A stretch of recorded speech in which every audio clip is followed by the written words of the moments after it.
जय हिंद दोस्तों। इतिहास गवाह है कि कांग्रेस पार्टी ने हमेशा से हमारे वीर महापुरुषों का, हमारे इतिहासकारों का अपमान किया है। चाहे वो वीर सावरकर ले लें या फिर भीमराव अंबेडकर ले लें, हमेशा से ही कांग्रेस पार्टी ने विरोध प्रदर्शन किया है और अपने तुच्छ बयानों से हमारे वीर महापुरुषों का अपमान किया है। लेकिन अगर मामला कोर्ट में चला जाए, मानहानि केस इनके ऊपर हो जाए, तो फिर गिड़गिड़ाने भी लगते हैं और सबूत भी पेश नहीं करते हैं कि आखिर किस बेसिस पे आपने भीमराव अंबेडकर के ऊपर या फिर वीर सावरकर के ऊपर इस तरह की तुच्छी स्टेटमेंट दी है। और इसको लेकर के सुप्रीम कोर्ट की तरफ से जो बड़ी खबर आई है दोस्तों, जो कांग्रेस पार्टी के कर्ता धर्ता खुद को मानते हैं, भले कांग्रेस पार्टी इनको मानती या ना मानती पता नहीं, लेकिन जो राहुल गांधी ने वीर सावरकर को लेकर के जो तुच्छी बयान दिया है, इसको लेकर के बड़ा विवाद खड़ा हो गया। और अब सुप्रीम कोर्ट ने जो बड़ी सख्त टिप्पणी दी है और जो बड़ा सख्त फैसला दिया है, इससे तो अब यही कयास लगाए जा रहे हैं कि राहुल गांधी का असली घर जेल ही है। जो फैसला आया है वो बहुत ही ज्यादा महत्वपूर्ण है, इसलिए वीडियो को अंत तक जरूर देखिएगा। दोस्तों, सुप्रीम कोर्ट के तरफ से जो बड़े स्टेटमेंट दागे गए, साफ तौर पे सुप्रीम कोर्ट ने वीर सावरकर मामले में राहुल गांधी ने जो टिप्पणी दी थी, लखनऊ की एक निचली अदालत द्वारा राहुल गांधी को समन जारी किया गया था, तो इस पर सुप्रीम कोर्ट ने उस समन पे रोक लगा दी। लेकिन सुप्रीम कोर्ट ने तो समन पे रोक लगा दी, लेकिन मुसीबत इतनी आसानी से कम नहीं हुई है, जो मैं आपको आगे बताऊंगा।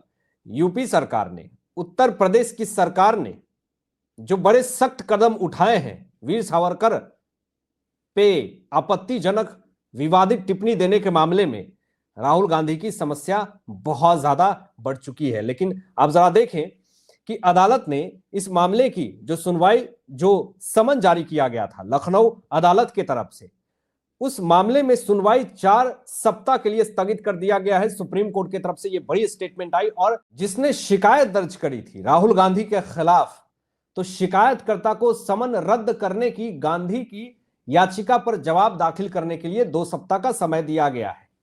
यानी उस याचिकाकर्ता ने साफ तौर पे यह कहा कि राहुल गांधी को समन दिया गया है लखनऊ की एक अदालत से और लखनऊ अदालत में इनको पेश होना पड़ेगा। राहुल गांधी जैसा कि हमेशा से करते हैं, वो फिजिकली उपस्थित नहीं होना चाहते हैं, अपने समन को रद्द करवाना चाहते हैं। तो ठीक है, इस पर सुप्रीम कोर्ट ने याचिकाकर्ता को साफ तौर पे कहा कि आप शिकायत तो कर रहे हैं, इस मामले में अपनी पूरी फैक्ट्स हमें बताइए और 2 सप्ताह का आपको समय देते हैं। अगर सुप्रीम कोर्ट इस रोक को खत्म कर देता है, जो समन पे रोक लगाई है राहुल गांधी पे, तो राहुल गांधी को फिर से अदालत जाना पड़ेगा और मामला और ज्यादा गर्म हो सकता है। यानी राहुल गांधी के लिए और बड़ी समस्या उत्पन्न हो सकती है, लंबी कारावास तक का भी ठिकाना मिल सकता है। बहुत एक्सपर्ट तो यह भी दावा कर रहे हैं कि राहुल गांधी ने मानहानि केस मामले में वीर सावरकर के ऊपर इस तरह की आपत्तिजनक टिप्पणी करके अपनी मुसीबत खुद खड़ा कर ली है। और इसका सबसे बड़ा जीता जागता उदाहरण देखिए कि सुप्रीम कोर्ट ने राहुल गांधी को इतिहास का पाठ पढ़ाते हुए याद दिलाया कि उनकी दादी इंदिरा गांधी ने भी वीर सावरकर की प्रशंसा की थी। बड़ी लताड़ लगाई सुप्रीम कोर्ट ने राहुल गांधी को कि क्या आपको याद नहीं है कि वीर सावरकर की कितनी ज्यादा तारीफ इंदिरा गांधी करती थी? क्या इस इतिहास को राहुल गांधी ने नहीं पढ़ा कि हमारे वीर सावरकर को किस तरीके से सम्मानित किया जाता था इतिहास में, और खुद इनकी दादी सम्मानित करती थी? लेकिन बिना इतिहास पढ़े हुए राहुल गांधी ने वीर सावरकर पे जिस तरीके की घटिया टिप्पणी दी है, इससे पूरा देश आक्रोशित है राहुल गांधी को लेकर के। अब मामला यही नहीं है, आप देखिए जरा कि न्यायमूर्ति दीपांकर दत्ता जी ने साफ तौर पे बड़ी स्टेटमेंट दी कि स्वतंत्रता सेनानी वीर सावरकर के बारे में राहुल गांधी की टिप्पणियों को लेकर के बड़ी चेतावनी जारी कर दी और कहा कि आपने किस बेसिस पे और किस आधार पे वीर सावरकर के ऊपर इस तरीके की घटिया टिप्पणी करी?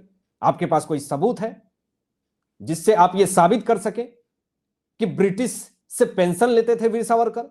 और भी बहुत सारी चीजें बोली थी वीर सावरकर को लेकर के भारत जोड़ो यात्रा के दौरान राहुल गांधी ने। और सबसे ताज्जुब की बात तो यह है दोस्तों कि जो ये स्टेटमेंट दिया इन्होंने, इसका सबूत अभी तक इन्होंने पेश नहीं किया। मामला इसीलिए यहां पे पूरी तरीके से फंस गया।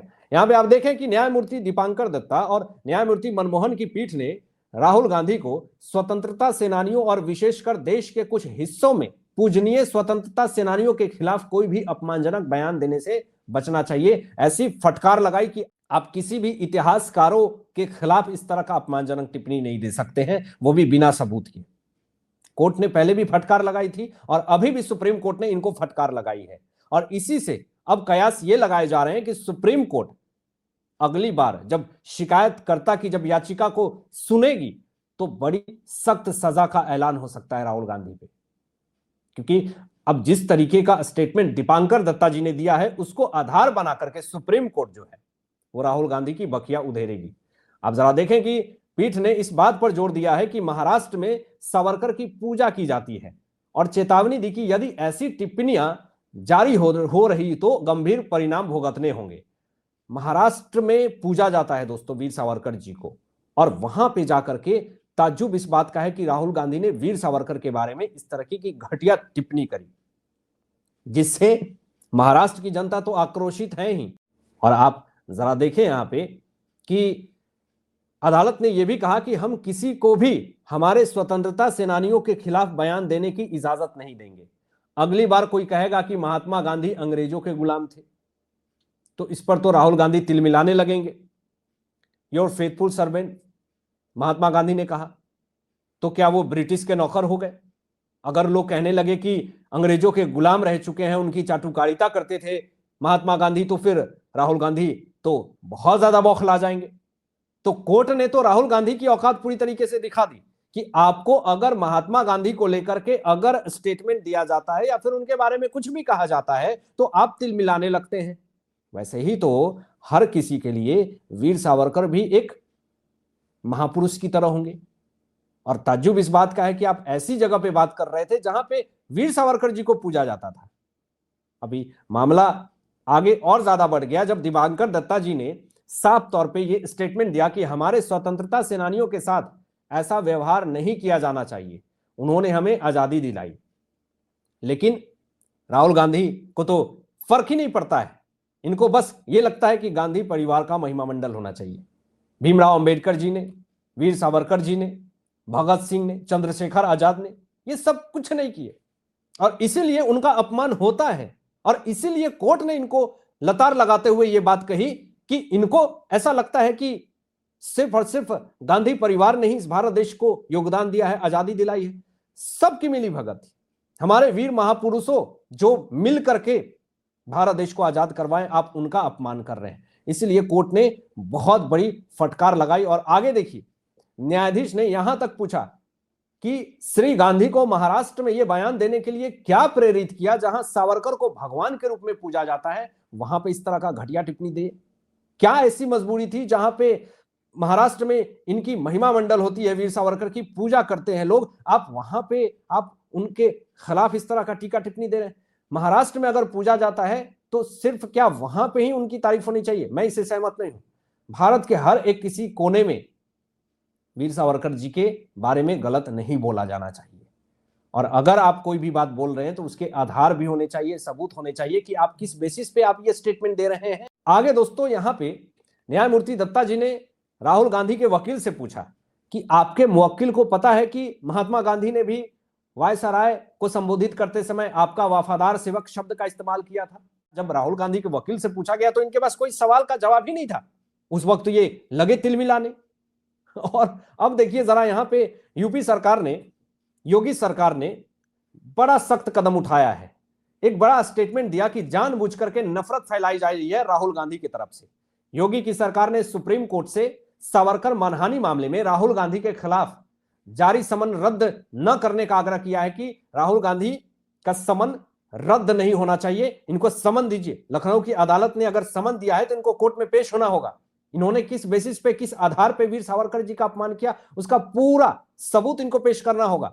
और अब अगर समन रद्द करने की अगर मांग राहुल गांधी करते हैं तो योगी सरकार अब सख्त एक्शन ले सकती है।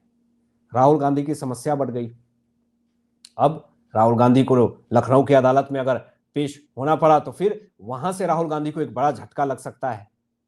अब जरा देखें कि यहां पे एक और बड़ी खबर सामने आती है कि न्यायमूर्ति दत्ता जी ने राहुल गांधी के इस बयान पर आपत्ति जताई कि सावरकर एक ब्रिटिश नौकर, ब्रिटिश सहयोगी थे जिन्हें अंग्रेजों से पेंशन मिलती थी। यह आरोप राहुल गांधी ने लगाया।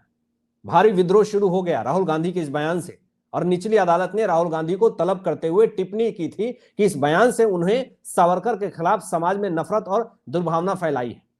लेकिन राहुल गांधी को कोई फर्क नहीं पड़ता है कि मेरे बयान से समाज में नफरत फैले या दुर्भावना फैले, दंगा हो, आक्रोशित हो लोग, फर्क नहीं पड़ता।